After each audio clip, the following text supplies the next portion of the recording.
Let us now study the working of an electric generator. We already studied the components used for the electric generator. When the axle, which is attached to the two rings, is rotated such that the arm AB moves up and the arm CD moves down in the magnetic field produced by the permanent magnet.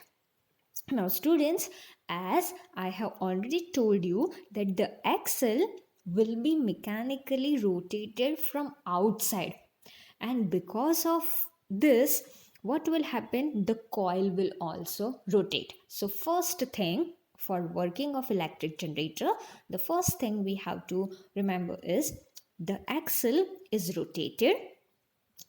Now, when it is rotated, it is connected to the two ends of the rings. So, as a result, what will happen? The arm AB, side AB of rectangular coil will move upwards and the side CD will move downwards in the magnetic field. Now, you will be thinking, how is the magnetic field produced here? Recall that we have placed two poles of the permanent magnet. So, it will produce magnetic field, and because of that magnetic field, the side AB will move up, side CD of rectangular coil will move downwards. So here, let us think that the coil ABCD is rotated clockwise. Please remember, it is rotated clockwise in the arrangement. Now, what will we apply? We have to use Fleming's right hand rule, which we have studied already. What does it say?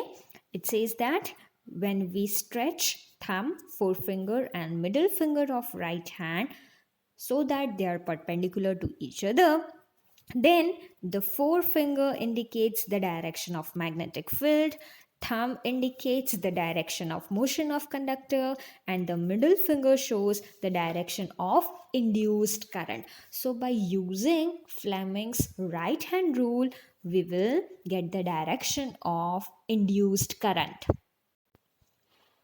And by applying it, we get the result that the induced currents in the sides AB and CD are how in the directions AB and CD.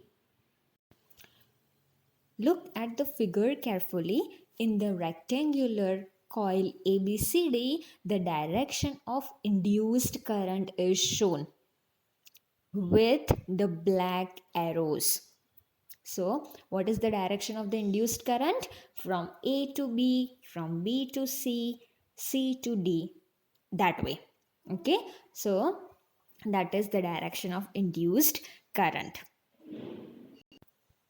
So, an induced current flows in the direction ABCD in that manner, as I have said. If there are larger numbers of turns of the coil, the current generated in each turn adds up to give a large current through the coil. Here we have used a single rectangular coil. If we use a coil with more number of turns, if there are more number of turns, then what will happen? The current which is induced in each rectangular coil will be added. It will be summed up, and as a result we can get larger induced current. So in the beginning of the topic, as I have said you, the induced current, which is usually very small, but this principle is helpful to induce large currents also. And how? Here is the answer. In place of single coil, if we use coil which has more number of turns, then the induced current in each coil will be sum up. And that is why it will give a large current through the coil. This means that the current in the external circuit flows from B2 to B1. What does this mean? As we have said that in the rectangular coil, the current will move in the side A, B, C, D. So from A to B, B to C, C to D. So this is about the internal circuit. What about the external circuit? Where is the external circuit? Where we have attached galvanometer, where we have attached brushes there. So what will be the direction of induced current in that? In the figure, we can clearly see the arrow of the current.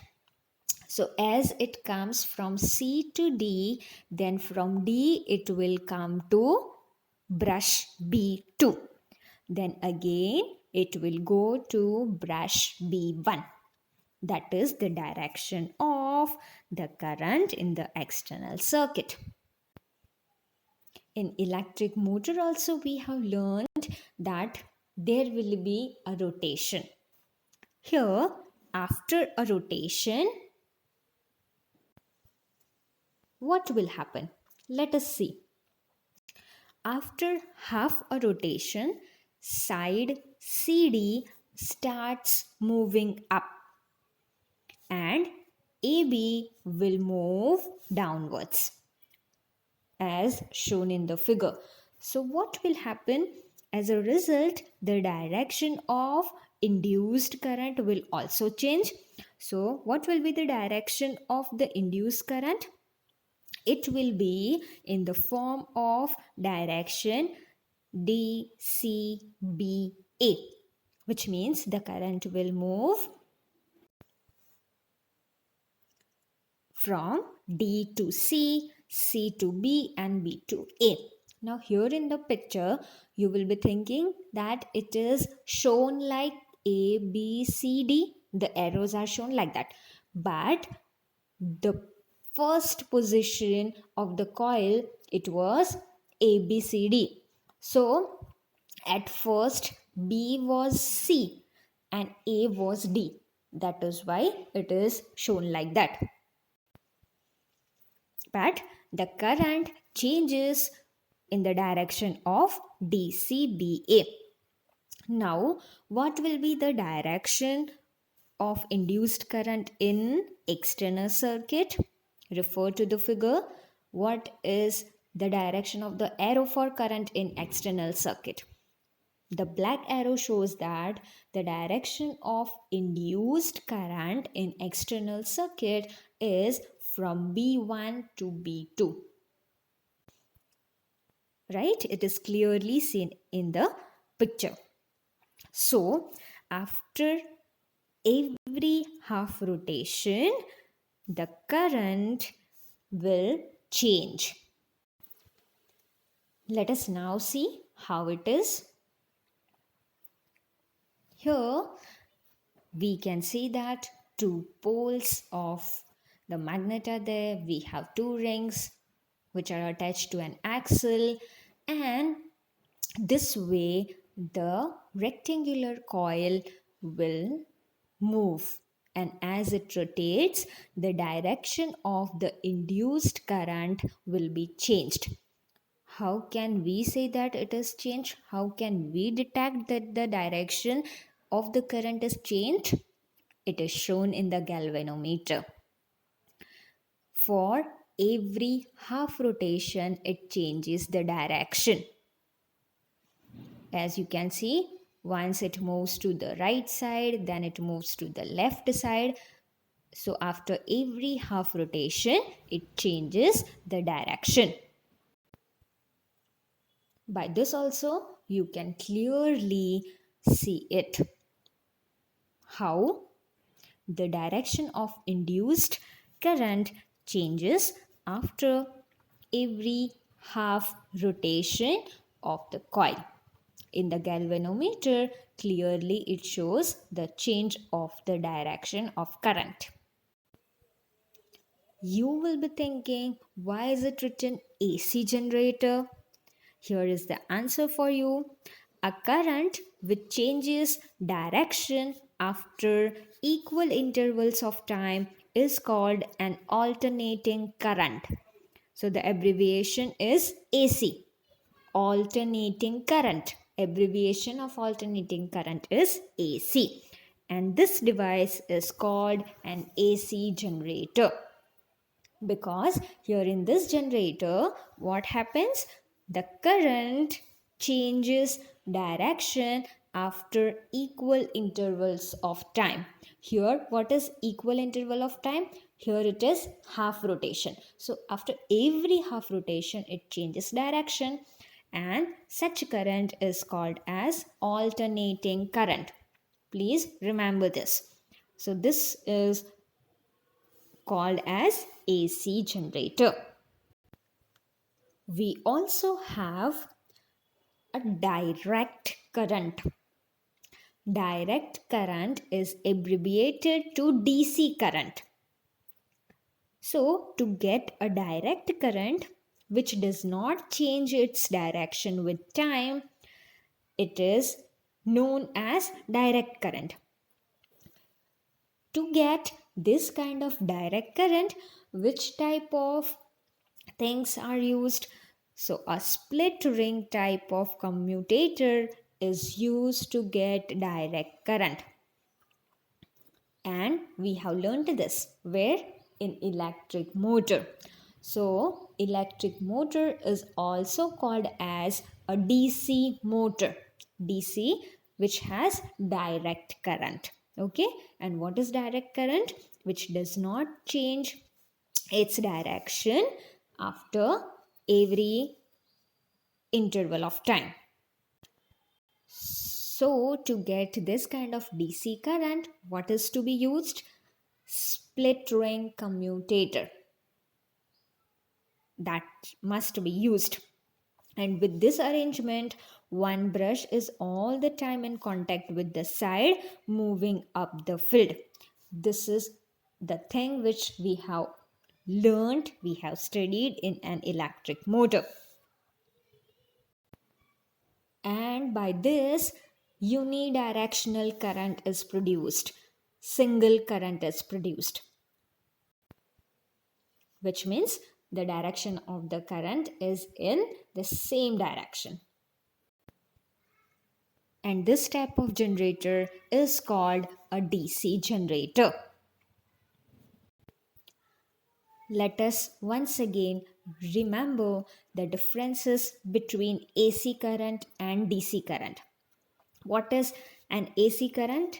A current which changes direction after equal interval of time is called an alternating current, which is AC current, and the device is known as AC generator. What is a DC current? A current which does not change its direction with time is known as a direct current, which is DC current. And this kind of arrangement in the generator is called a DC generator. Kindly remember the difference between AC current, DC current, and the generator and the motor.